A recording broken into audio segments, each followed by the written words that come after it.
एक तरफ कोरोना की मार तो दूसरी तरफ पेट भरने की चिंता। इस पर राजनीति न हो ये हो नहीं सकता। अरविंद केजरीवाल की दिल्ली सरकार ने घर टू घर पीसा हुआ राशन देने की योजना शुरू की थी, लेकिन उनकी इस मुहिम पर पीएम मोदी ने रोक लगा दी। ये केजरीवाल ही हैं जिसने बिना राशन कार्ड धारकों को भी राशन देने की सुविधा शुरू की थी और इसका फ़ायदा लोगों को मिलने लगा है। इस कड़ी में बाबरपुर विधानसभा से सुभाष मोहल्ला वार्ड 48E से निगम पार्षद और मेहनती आम आदमी पार्टी की नेता रेखा त्यागी ने दिल्ली प्रदेश भाजपा अध्यक्ष आदेश गुप्ता की जमकर खिंचाई की है और कहा कि मोदी और आदेश भूखे के पेट पर लात मार रहे हैं और इसका खामियाजा उन्हें दिल्ली के नगर निगम चुनावों में भुगतना होगा। रेखा त्यागी बताती हैं कि आदेश कहते हैं कि केजरीवाल सड़ा हुआ राशन देते हैं, लेकिन जब वे खुद राशन का निरीक्षण करने गईं, जो राशन बिल्कुल ठीक था।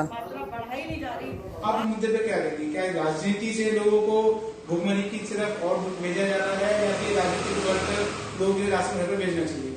देखिए, पूरी तरह भाजपा कोरी राजनीति करने पर उतारू है।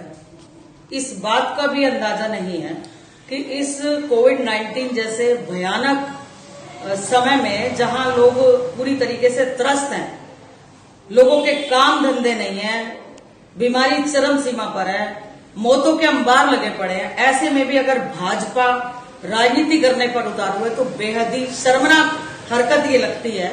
और मैं भी कल भी मैं टीवी देख रही थी तो उस पे आ रहा था। अरविंद केजरीवाल जी एक तरफ दिल्ली के लोगों के लिए दिन रात जी जान से मेहनत करते हैं, काम करते हैं, उनकी जानें बचाने के लिए हर तरीके से जो भी संभव कोशिश हो सकती है उसको करते हैं और लोगों के पेट भरने के लिए, उन तक अन्न पहुंचाने के लिए, उनको रोटी का निवाला देने के लिए जितने भी काम दिल्ली के लोगों के लिए हो सकते हैं उसकी पूरी कोशिश करते हैं। लेकिन वही भाजपा के लोग पूरी तरीके से अड़ंगा लगाने का काम करते हैं। आप देखिए, अभी जो ये राशन जो घर घर डोर स्टेप डिलीवरी के माध्यम से राशन की योजना को घर घर तक पहुंचाने का काम था, इसमें क्या बुराई थी?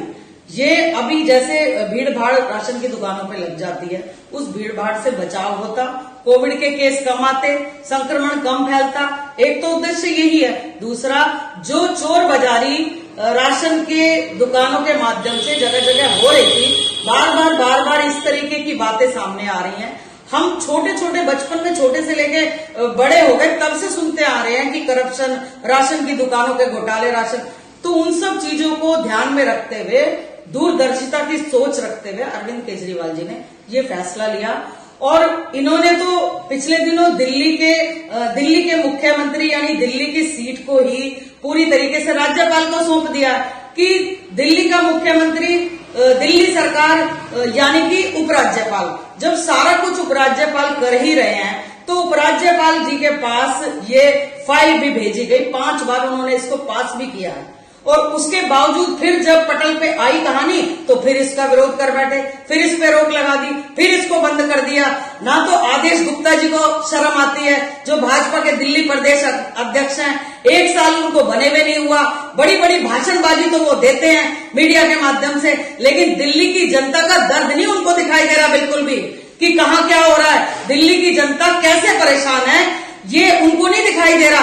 आदेश गुप्ता जी राशन दिखा रहे हैं कि यहाँ राशन सड़ रहा है, यहाँ ये हो रहा है, गंदे गेहूं दिए जा रहे हैं। मैं तो कल ही अपनी विधानसभा के परसों 5 तारीख को अपनी विधानसभा के वार्ड नंबर 48 में, जिस दिन सूखा राशन देने की शुरुआत हुई है कि कूपन के माध्यम, उसके माध्यम से मिलेगा, आधार कार्ड के माध्यम से, जिनके पास राशन कार्ड नहीं है, अब तो वहां पे मैं खुद देखने गई हूँ, वहां इतना अच्छा A1 क्वालिटी का गेहूं और A1 क्वालिटी का चावल, इतना अच्छा सब चीजें आई हुई हैं। इन्हें पता नहीं कहां से सड़ी गली चीजें दिख जाती हैं, कहां से अपने घरों से उठा के दिखाते हैं क्या। तो कहने का मतलब ये सब कुछ इतना अच्छे तरीके से हो रहा है, लेकिन इन लोगों को फिर भी विरोध ही करना है। पता नहीं आने वाले 2022 के इलेक्शन से डरे बैठे हैं क्या भाजपा के लोग कि इनका सुपड़ा साफ होने वाला है। दिल्ली की जनता, मैं बता रही हूँ आप लोगों को कि बिल्कुल भी 2022 में आपको माफ करने वाली नहीं है। आपको दौड़ा दौड़ा के भगा के यहां से भेजेगी, तब आप लोगों को अक्ल आएगी। दिल्ली विधानसभा से आपको उखाड़ के फेंक दिया, उसी तरीके से आपको दिल्ली के एमसीडी से भी उखाड़ के फेंकेंगे। आप लोगों से एमसीडी के काम तो होते नहीं, और जो अरविंद जी करते हैं उनमें आप अड़ंगे लगाते हो। एमसीडी में आप कितने बुरे हालात हैं। मैं आदेश गुप्ता जी से कहना चाहती हूँ, हालांकि मैं पार्टी की तरफ से कोई प्रवक्ता नहीं हूँ ऑफिशियली, लेकिन फिर भी मेरा दिल इन बातों से दुखी होता है कि जो ये बैठ के बड़ी बड़ी बातें करते हैं। मैं अनऑफिशियली कहना चाहती हूँ कि आदेश गुप्ता जी, एमसीडी के अंदर आप जितने भी कर्मचारी हैं उनकी सैलरी दीजिए। बार बार कोर्ट आपको फटकार लगा रही है, आपसे एमसीडी तो संभाली नहीं जा रही। आपके पास तो घरों में घुसे बैठे हैं, उन्हें तो आप कह नहीं रहे कि जमीन पे जाके काम करो, लोगों की मदद करो। और आप लोग बार बार आम आदमी पार्टी पे सवाल उठाते हैं, जिनके सारे मंत्री, जिनका मुख्यमंत्री, जिनकी पूरी कैबिनेट, जिनके सारे विधायक, जिनके सारे निगम पार्षद, जिनके सारे कार्यकर्ता सड़कों पर उतर के पब्लिक का काम कर रहे हैं। कभी ऑक्सीमीटर से उनकी ऑक्सीजन चेक कर रहे हैं, कभी उनको ऑक्सीजन प्रोवाइड करा रहे हैं, कभी सूखा राशन दे रहे हैं, कभी खाना बनावा वितरण करवाने का काम कर रहे हैं, कभी सैनिटाइजर करवा रहे हैं, कभी वैक्सीन लगवा रहे हैं। और आप क्या कर रहे हो दिल्ली के लोगों के साथ? उनको वैक्सीन तक नहीं आप लोग दिलवा पा रहे। क्यों इतनी गंदी राजनीति कर रहे हो आप लोग? आप लोगों को शर्म आनी चाहिए ऐसी हरकतें करते हुए। आदेश गुप्ता जी, मैं फिर चेताना चाहती हूँ और सारे भाजपा के लोगों को भी चेताना चाहती हूँ कि आप लोग समझ जाओ, 2022 में आपका नाम लेने वाला कोई दिल्ली के अंदर पैदा नहीं होगा। जय हिंद।